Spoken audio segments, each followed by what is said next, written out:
میرا موضوع آج ہے تقوی نہیں. تقوی ضرور بہت اہم موضوع ہے رمضان کا، پورے رمضان کا مقصد تقوی. آج میرا موضوع یہ کہ اگر کوئی یہ کہہ دے کہ مولانا یہ جو اتنا تقوی کمانے کی آپ بات کریں تو ہم تقوی کیوں کمائیں؟ تقوی ہمیں کیا فائدہ دلواتا؟ تقوی سے ہمیں کیا مل جائے گا؟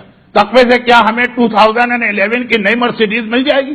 تقوی سے کیا ہمارا بہت ہی شاندار ولا یا بہت ہی شاندار 2 3 4 5 کنال کی پاکستان میں کوٹھی بن جائے گی؟ تقوی سے ہمیں کیا ملتا؟ کیوں ہم اتنا تقوی کمائیں؟ تقوی کا فائدہ کیا ہے؟ درہم کی بات کریں، دینار کی بات کریں، روکڑے کی بات کریں، سونے کی بات کریں، پاؤنڈ اور ڈالر کی بات کریں، تقوی کیوں؟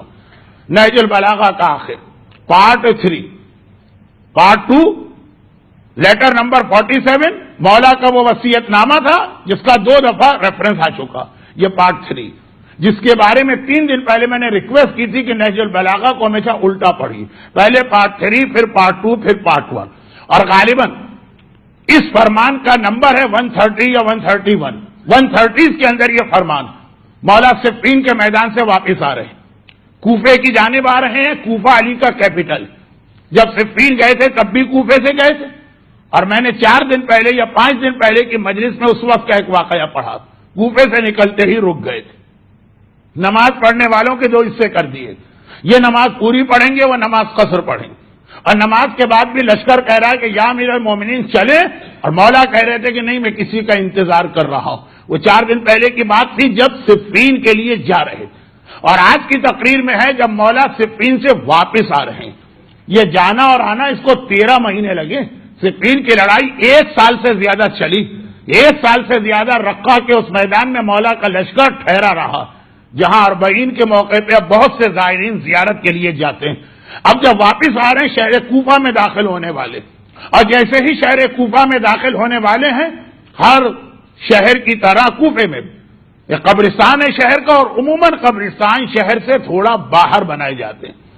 مولا کی نگاہ قبرستان پہ پڑ گئی. نہج البلاغہ پارٹ 3 فرمان نمبر 131. اور ایک مرتبہ مولا نے جیسے ہی قبروں کو دیکھا تو اس وقت مولا نے ایک بہت ہی مختصر 4 یا 5 لائن کا جملہ ارشاد فرمایا. وہ اس سوال کا جواب یہ ہے کہ رمضان میں اتنا تقوی کما کے ہم کریں کیا؟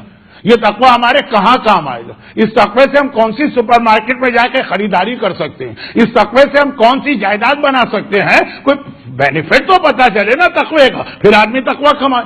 بس نہج البلاغہ خطبہ نے فرمان نمبر 131 پارٹ 3. ایک بار میرے مولا نے قبرستان پہ نگاہ ڈالی.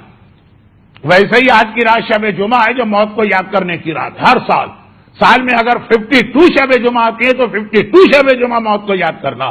اور یہ تو مولا کی سیرت کا واقعہ چل رہا، تاریخیں بھی وہی، موضوع بھی میرا وہی. رمضان کا مقصد ہے تقوی، اور تقوی کے حوالے سے ذہن میں جو پہلا سوال آتا ہے اس کا جواب، یا اہل دیار الموحشہ و یا اہل المحال المختفرہ و یا اہل القبور المسلمہ.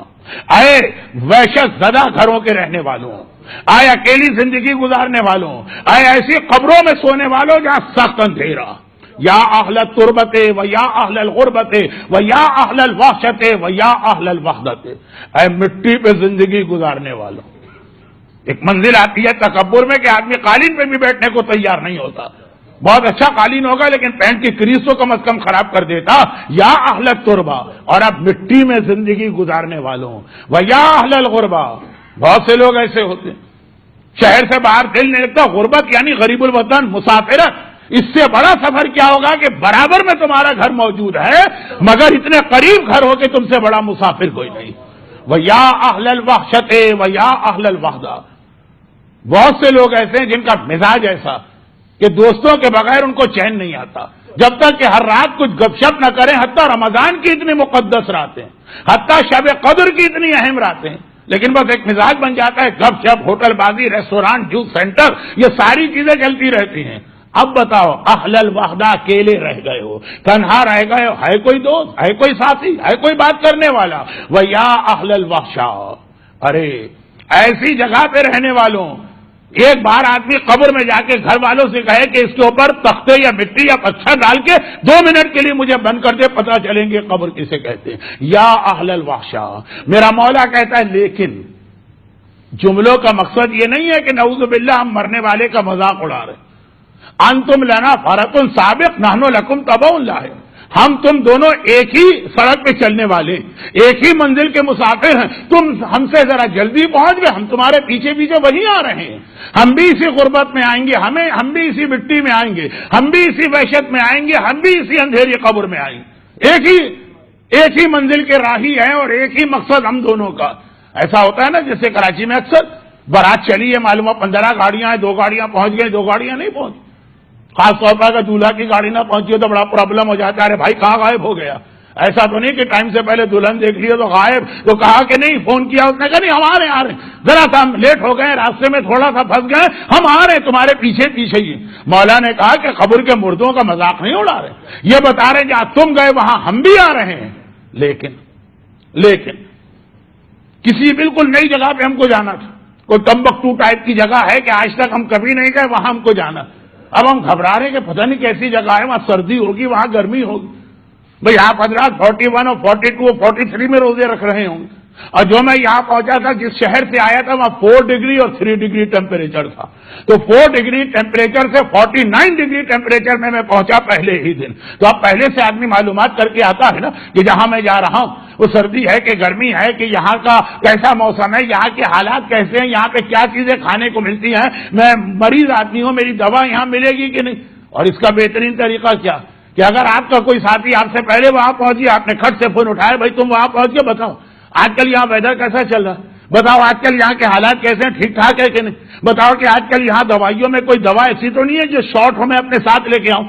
یہ طریقہ یہی مولا نے فرمایا۔ ایک مرتبہ مولا کہتے ہیں تم ہم سے پہلے پہنچ گئے، ہم تمہارے پیچھے پیچھے آ رہے ہیں، تو اب طریقہ یہ ہوتا کہ جو پہلے چلا گیا آپ بعد میں آ رہے ہیں، آپ اس سے پوچھتے ہیں بھائی جہاں گئے وہاں کے حالات کیا ہے، اور آپ اس کو بتاتے ہیں کہ بھائی تم جو چلے گئے نا تو تمہارے پیچھے کیا ہوا۔ امام نے کہا سنو یہ خطبے کا حصہ، اما دور فقط سوکینت، وہ جو تمہارے بڑے بڑے مکانات تھے، جو بڑے بڑے ولا تھے، جو بڑی بڑی کوٹیاں تھی، جو ڈیفنس اور کنال کی اور 2-2 ہزار گز کی کوٹیاں تھی، اب تم اس میں نہیں رہ رہے ہو، تم اسی تنگ و تاریخ قبر میں۔ فقط قسمت وہ تقسیم ہو چکا، کوئی حصہ کوئی لے گیا، کوئی حصہ کوئی لے گیا، کوئی حصہ کوئی لے گیا۔